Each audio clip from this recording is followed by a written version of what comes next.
Kargil democratic alliance ने करगिल में 20 मार्च को निस्फ दिन की हड़ताल और एहतजाजी मार्च की मनसूबाबंदी का ऐलान किया था।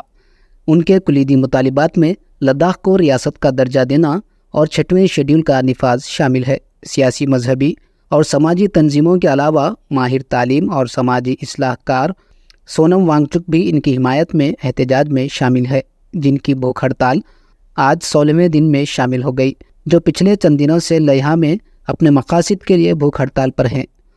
वांगचुक, जो कि 6 मार्च को भूख हड़ताल शुरू होने के बाद से सिर्फ पानी पी रहे हैं और नमक का इस्तेमाल कर रहे हैं, वो सोशल मीडिया प्लेटफॉर्म्स पर बाकायदा वीडियो पैगामात नशर कर रहे हैं ताकि लोगों की तवज्जो लद्दाख के नाजुक माहौल की तरफ मजबूल कराई जा सके।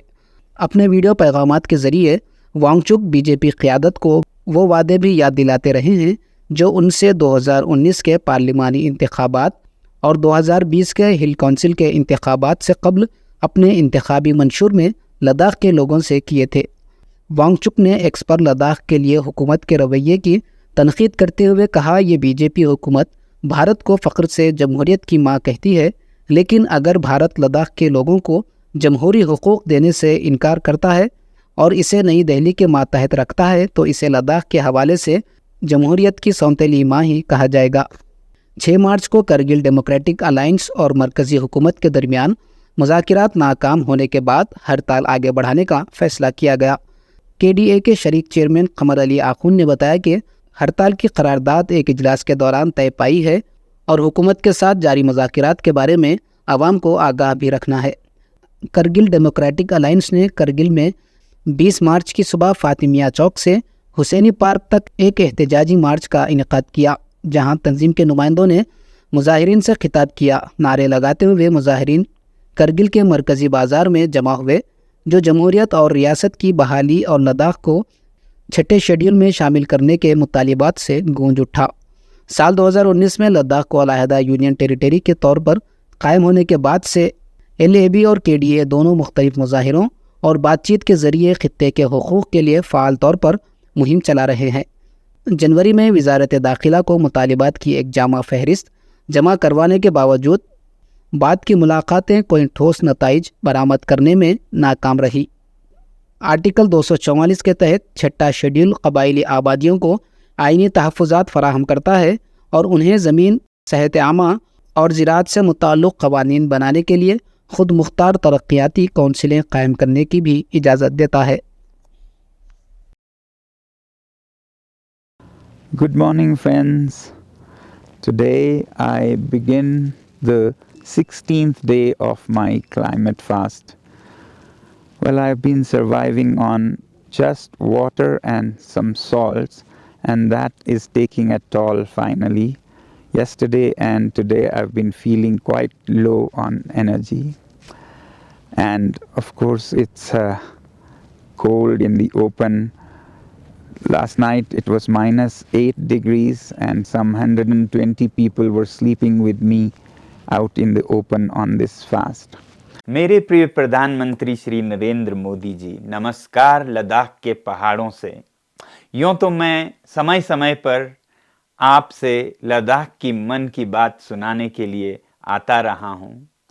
पहला मैंने आज से 4 साल पहले आपसे गुहार लगाई थी कि लद्दाख के संवेदनशील पर्वतीय पर्यावरण को और यहाँ की जनजातीय संस्कृति को संरक्षण दिए जाएं, और आपने वादे भी किए अलग अलग मंचों से। और आज 4 साल बीत गए, गाड़ी वहीं की वहीं है। और एक बहुत ही ज़रूरी मुद्दा था जिसका मैंने लद्दाखी में वर्णन किया, उसे मैं हिंदी में आपको बताऊं। वो है जमहूरियत यानी कि लोकतंत्र के बहाली की बात। अब जम्मू कश्मीर में तो स्टेटहुड बहाल हो रहा है, यहाँ लद्दाख को यूटी विदाउट लेजिस्लेशन रखा रहेगा ऐसा कहा जा रहा है, जो कि बहुत ही दुख की बात है। लद्दाख के लोग बहुत ही हैरान बल्कि नाराज हैं कि उनकी किस गलती के लिए उन्हें ये सजा दी जाएगी। भारत के जितने भी युद्ध हुए उन सब में लद्दाख के सैनिक ही नहीं, जनता भी युद्ध भूमि तक स्वयं सेवकों की तरह जाते रहे हैं, और आज उनको बिना लोकतंत्र के रखा जाए। यहाँ लद्दाख में कोई ऐसा मंच नहीं है, कोई असेंबली नहीं है, एमएलएज नहीं हैं जो कि यहाँ के विकास का निर्णय कर सकें। एक लेफ्टिनेंट गवर्नर पूरा निर्णय खुद से करते हैं, जो कि यहाँ के होते भी नहीं हैं, उन्हें लद्दाख का नहीं मालूम होता है और 3-4 साल बैठ के चले जाते हैं। जो उनकी गलतियां हों उसका खामियाजा यहाँ के स्थानीय जनता को भुगतना पड़ता है। तो ऐसा भारत में लगभग कहीं नहीं है कि लोगों की कोई मंशा रखने का मंच ही ना हो। तो हमें उम्मीद है कि इस मांग को भी आप पूरा करेंगे और लद्दाख को या तो स्टेटहुड या यूटी विद लेजिस्लेशन आप जम्मू कश्मीर की तरह ही जल्द घोषित करेंगे। इन्हीं मांगों के लिए आज के दिन से फरवरी 3 से यहाँ बहुत से लोग अनशन पर बैठने वाले थे, जिनमें मैं 21 दिन के अनशन पर बैठने वाला था। मगर हमें बताया गया कि सरकार से, गृह मंत्रालय से 19 फरवरी को बातचीत के लिए हमारे नेताओं को बुलाया गया है। मगर अगर पिछले बातचीत देखें तो उनमें कोई प्रगति नहीं हुई, सारे बातचीत विफल ही रहे अभी तक। तो उम्मीद हम अब भी करते हैं कि 19 को कुछ नए नतीजे निकलें, नहीं तो आज लद्दाख के जो सबसे वरिष्ठ, सबसे सम्मानित नेता हैं, लद्दाख के राष्ट्रपिता थुप्स्तान छेवांग जी, उन्होंने इस मंच से ये घोषणा की कि अगर 19 के बाद विफल रहा तो वो खुद आमरण अनशन पे रहेंगे। nga tene amaran anshan nge nga bukharta la dukchis nge thaprak chot nga और उनके साथ, हमारे साथ सैकड़ों लोग अनशन पे सर्दियों के ठंड में बाहर रहेंगे, आपका ध्यान आकर्षित करने के लिए कि कहीं आप हमारी मजबूरी को समझेंगे और समझेंगे कि ये मांग 2-4 लोगों की नहीं है बल्कि पूरे लद्दाख की है, जैसा कि आप इस संख्या से देख रहे हैं।